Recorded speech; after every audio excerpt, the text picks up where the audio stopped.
Hi, I'm Alan Jones, Executive Editor for Boating World Magazine. Well, today I'm with Dan Robinson. How you doing, Dan? Doing great. Sunchaser on the Sunchaser DS 22. Now, this is an entry-level boat, but I'll tell you what, a lot of times you see companies, you know, they make the boat look cheap on purpose. You guys didn't do that here, or what are we looking at here? Well, we spent a lot of time in designing this boat. The value class has gotten more and more competitive, and you're right, there's a lot of cheap boats out there. This isn't one of them. From the get-go, we designed the substructure on a 8.5-foot platform with 25-inch diameter pontoons. A lot of our competitors using smaller pontoons using 8-foot decks. The other big advantage of this boat is it's a true 22-foot deck. Most of our competitors are trying to sell a 20 or 21-foot boat with an extended engine pod as a 22-foot boat, where our goal is to sell the customer a true 22-foot by 8.5-foot boat. Right. Now, one of my favorite things is the upholstery on this boat. Tell me a little bit about it. Well, our gang in the upholstery shop did a great job. When we designed it, we said we wanted to have a lot of room, we wanted to have a classy looking boat, yet we wanted to have a lot of floor space and comfortable seats. Well, sometimes comfortable seats and having a lot of floor space don't come together, they don't jive together. Well, these guys were able to make very thick bolsters, very comfortable seats, I think. How about you? Oh, it's great. And then they tapered back where your legs go, creating a huge dance floor in the middle of the boat. So they did achieve the goal of having a lot of space and comfortable seats. I see you've met my family. A dance party tends to break out on pontoon boats on a regular basis. We'll have to borrow one. Very good. But talking about the seating, I love the recline that you guys have achieved on these recliners. Did a really good job on that. And one of the things I like is the tasteful accents that you've done too. It's not garish at all. Thanks. They do a great job. They chrome plate the speaker cover, so it's got a little bit of a bling factor to it. We have chrome bezeled cup holders in every storage spot.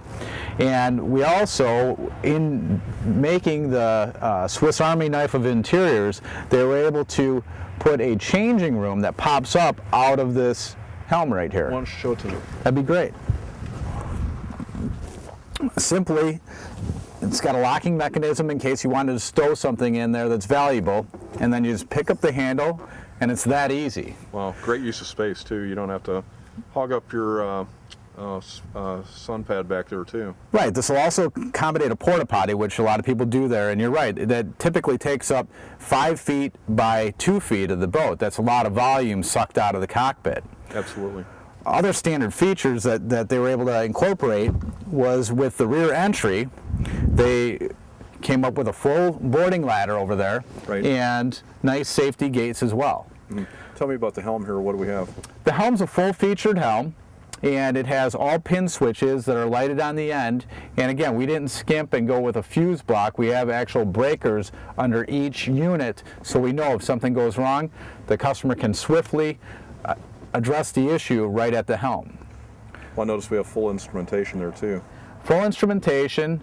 We have a Highline stereo in here as well, and a MP3 jack, or we can run a CD player through there, or just about anything. We also incorporated in this helm a dry storage space for charts or valuables that's hidden into the side of the helm. And actually, the warranty is a great feature.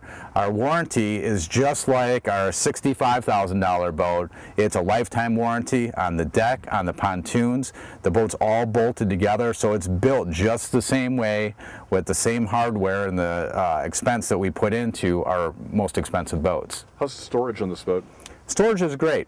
We have storage under all these seats up here, and as well as you have snap storage in the side compartments, right, and storage under your whole back surround. Mm-hmm. Show me the compartment there. In here you'll see we have a drip gauge that in case it rains it'll pull it all off so it doesn't get into your dry storage area, and it'll weep it to the rails of the boat, right, so it dries out fast, you don't have a musty interior. The other thing about the front on here that I wanted to mention to you is docking lights are standard on this boat. And we don't put them in the railing in the front where they're going to get knocked out. We put them back in the fencing so they're a little bit higher.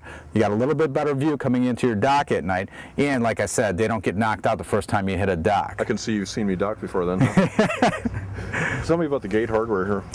The gate is done in our theme for safety.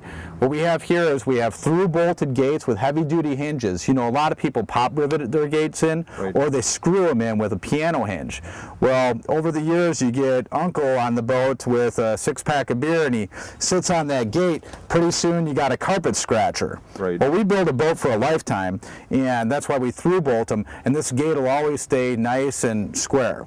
We also put steel in our hinge, in our latches, so if somebody was to lean over to grab a post, they're not going to pop the gate out backwards. Right. Great idea. Another great hardware thing we do on this boat, again, we didn't try to make a cheap boat. We tried to make a valuable boat to the customer that we can beat up the cheap boats in our competition. We have cast round caps on the front instead of plastic or right-angled caps. Right. So the beginning docker can slide in a lot easier. And on our sides, we have cleats as well as storm cleats on our pontoons. So you can easily hang boat bumpers over the sides here as well as in the back. Right, I hate those little eyes. Right. Give me a good cleat. Well, thanks, Dan. I really appreciate it. Thank you. We just finished testing the Sunchaser DS22. It's powered by Mercury's 4-stroke 90 horsepower engine. Not a huge engine for a 22-foot, a true 22-foot pontoon with 25-inch tubes. We got actually really good performance out of it. Time to plane of 2.4 seconds, and we got to 20 miles an hour in 5 seconds even, with a top speed of 27.4 miles an hour, which is plenty fast enough to take the kids tubing and maybe some kids wakeboarding too. This is really set up for cruising. This is the entry-level boat for this brand, and they really have some nice luxurious features, so it's not all bare bones. Nice little package. For more information on the Sunchaser DS22 and other great boats, go to boatingworld.com. I'm Alan Jones, and we'll see you out on the water.